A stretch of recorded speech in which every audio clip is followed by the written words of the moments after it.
Hello दोस्तों, आपका स्वागत है संपादकीय हिंदी डिक्टेशन में। इसी तरह के डेली नए और सबसे पहले वीडियो के लिए मेरे चैनल को लाइक करें, शेयर करें और सब्सक्राइब करें। बेल आइकन पर क्लिक करें ताकि हमारे वीडियो के नोटिफिकेशन आपको सबसे पहले मिल जाए। डिक्टेशन 5 सेकंड में स्टार्ट होगा।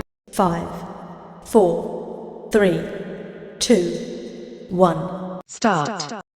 इससे बड़ी विडंबना क्या हो सकती है कि देश की शीर्ष अदालत ने एक कानून की जिस धारा को कई साल पहले निरस्त कर दिया हो, उसके तहत पुलिस लोगों को गिरफ्तार करती रहे और इसके जरिए बेवजह पड़ताड़ी करने का सिलसिला जारी रखे।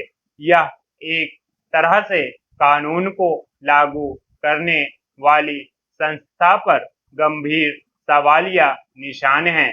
शायद इसीलिए अदालत ने साफ लहजे में कहा कि जो हो रहा है वह काफी भयानक, चिंताजनक और चौंकाने वाला है।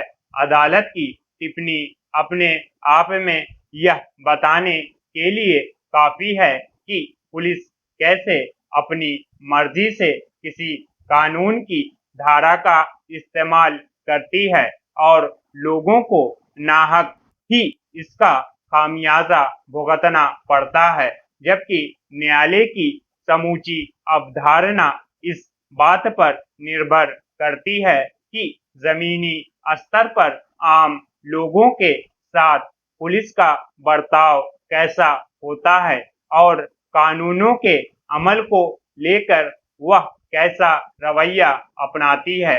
यह खुद पुलिस महकमे के लिए चिंता की बात होनी चाहिए कि जिस कानून पर सुप्रीम कोर्ट रोक लगा चुका है, उसका इस्तेमाल वह धड़ल्ले से करती रही और आज इस मामले पर वह कटघरे में खड़ी है।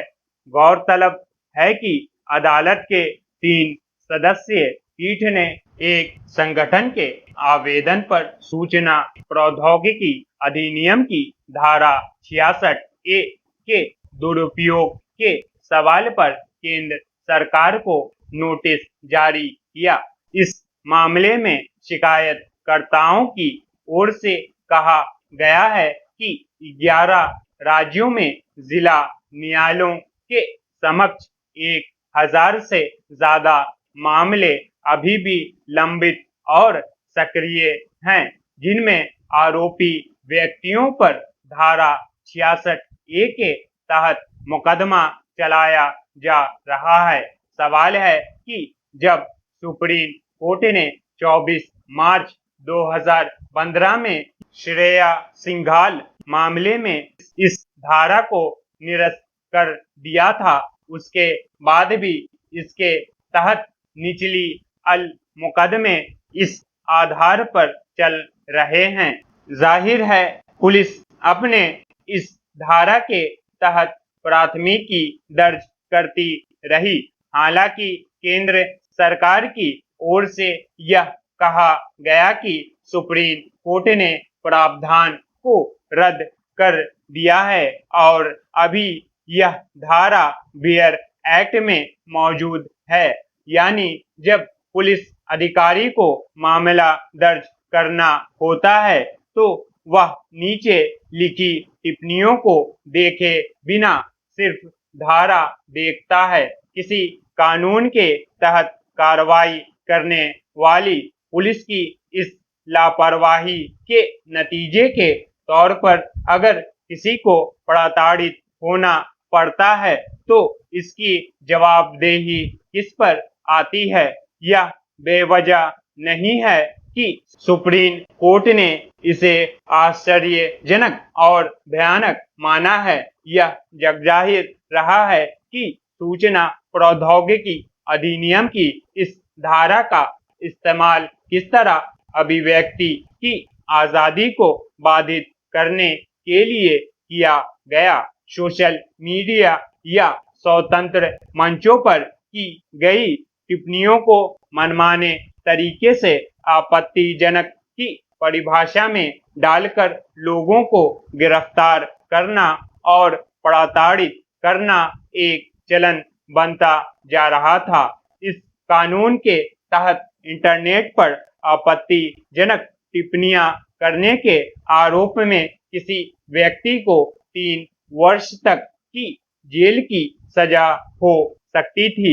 ऐसा लगातार मामलों के सामने आने के बाद सुप्रीम कोर्ट ने साफ कहा था कि धारा 66A पूरी तरह से अनुच्छेद 19(1)(a) के तहत बोलने और अभिव्यक्ति की स्वतंत्रता का उल्लंघन है। अदालत इस मामले पर सख्त लहजे में यहाँ तक कह चुकी है कि धारा 66A में गिरफ्तारी करने वाले अफसरों को जेल भेज देंगे, मगर शीर्ष अदालत के सख्त रुख के बावजूद इस स्तर की लापरवाही यह बढ़ती है कि कानूनी जटिलताओं की व्याख्या सरकार और पुलिस किस तरह अपनी सुविधा के मुताबिक करती है।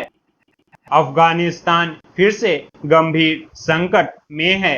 अमेरिकी फौज की वापसी के साथ ही तालिबान राज्य की वापसी होने लगी है। तालिबान ने आक्रामक रुख अपनाते हुए मुल्क पर कब्जे की जंग छेड़ दी है।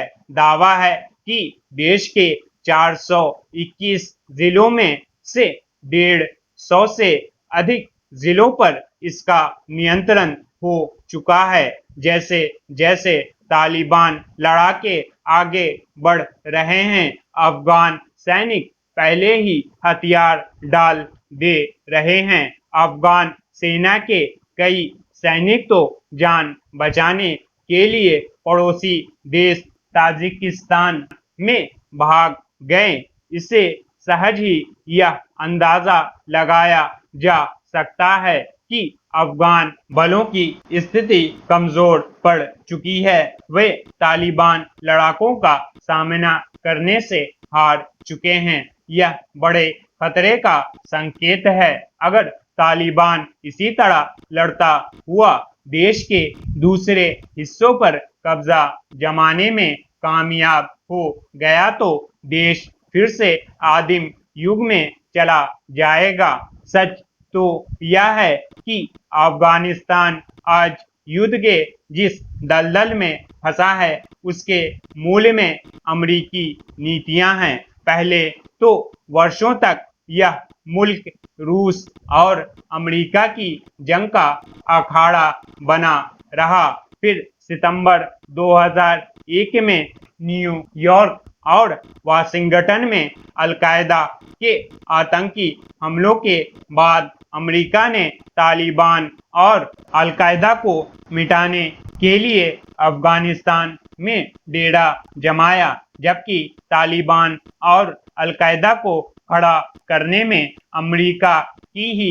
भूमिका रही। अमेरिका यह भी समझ चुका है कि उसका जो हश्र वियतनाम और इराक में हुआ वही अफगानिस्तान में हो रहा है, इसलिए यहाँ से निकल लेने में ही भलाई है। 2 दशक में अफगानिस्तान में हजारों की संख्या में अमेरिकी और नाटो सेना मारे गए।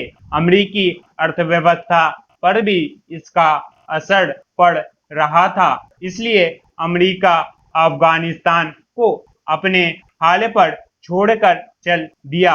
आज अमेरिकी फौज के बिना अफगान बल एक तरह से निहत्थे हैं। इसलिए अब तालिबान के लिए अफगानिस्तान पर कब्जा करना आसान हो गया है। तालिबान की ताकत के पीछे पाकिस्तान है। यह किसी से छिपा नहीं है। पाकिस्तान उसे फिर से सत्ता में पहुंचाने में लगा है। इसके लिए वह लड़ाकों की फौज खड़ी कर रहा है जो अफगान बलों से लड़ने में तालिबान का साथ देगी।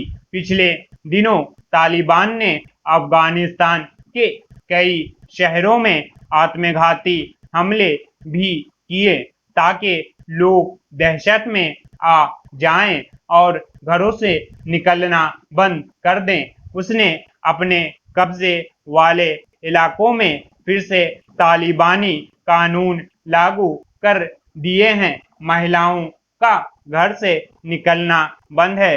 पुरुषों को लंबी दाढ़ी रखवाई जा रही है। शिक्षा संस्थानों पर ताले लग गए हैं। महंगाई बढ़ने लगी है। सरकारी इमारतें ढाई जा रही हैं। हजारों अफगानिस्तान नागरिक दूसरे देशों में पनाह लेने की जुगाड़ में हैं। यह हालात अफगानिस्तान के खौफनाक भविष्य की तस्वीर बताने के लिए काफी है। अब अफगानिस्तान में खून खराबा और बढ़ेगा। निर्वाचित सरकार भी आसानी से सत्ता नहीं छोड़ने वाली। ऐसे में सरकारी सुरक्षा बलों और तालिबान लड़ाकों के खूनी संघर्ष को कौन रोक सकता है? सच्चाई तो यह है कि अमेरिका, पाकिस्तान जैसे देशों ने ही अफगानिस्तान को युद्ध की आग में झोंका है। किसी के लिए शांति वार्ताओं का कोई मतलब नहीं रह गया है।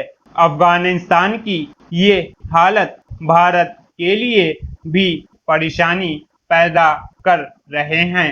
वहाँ कई भारतीय परियोजनाएं चल रही हैं। भारत ने तालिबान की सत्ता को पहले भी समर्थन नहीं दिया था। ऐसे में अगर अब फिर से वहाँ तालिबानी शासन आ गया तो यह भारत के लिए भी कम बड़ा संकट नहीं होगा। Stop. Thanks for watching. Please like, share or subscribe.